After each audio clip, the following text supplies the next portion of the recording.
battlefield Bataan, where a .45 pistol is a weapon of last resort, an instrument of surrender, and the key to salvation. Only weeks after Pearl Harbor, the first great battle of World War II begins. And a starving, disease-ravaged army gives all they have until they can give no more. Life and death shootouts. From First Blood in 1942,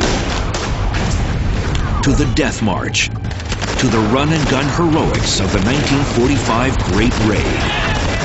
Moment by moment, and shot by shot. This is Shootout.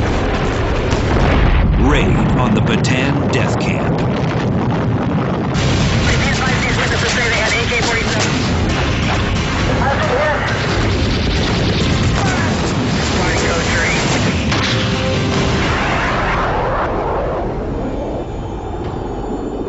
Luzon, the Philippines.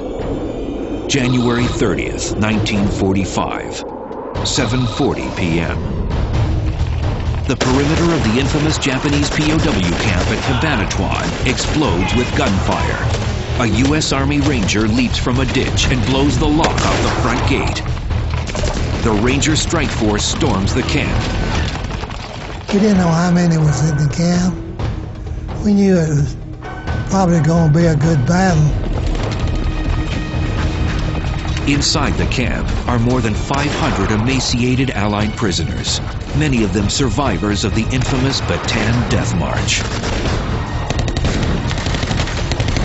For the American Avengers, this is a patriotic quest to bring freedom to the remnants of a hard-luck fighting force forsaken by their country 3 years earlier when the Japanese overran the Philippines.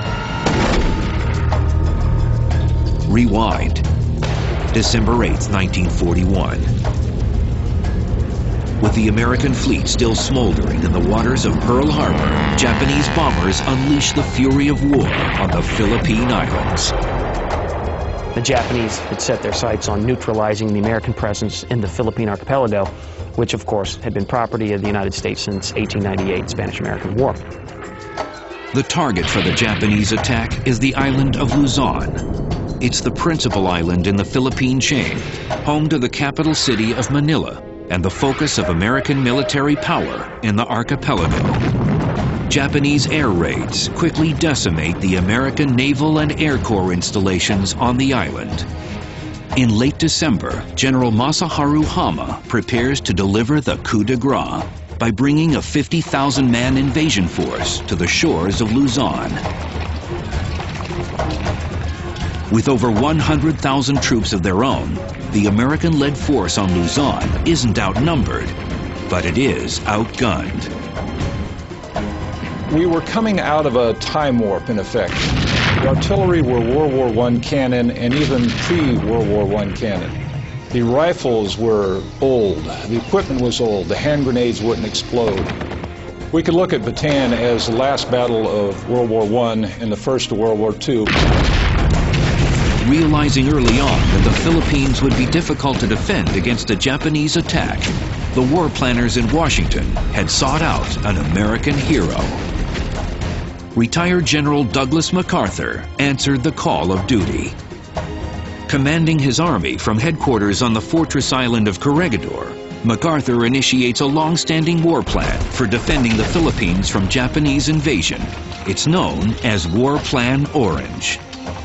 This plan called for American and Filipino forces to back down a peninsula that was on the western side of Manila Bay, a peninsula that, of course, is called Bataan. Bataan is a jutting landmass of jungle-covered mountainous terrain that, along with Corregidor, guards the entrance to Manila Bay. War Plan Orange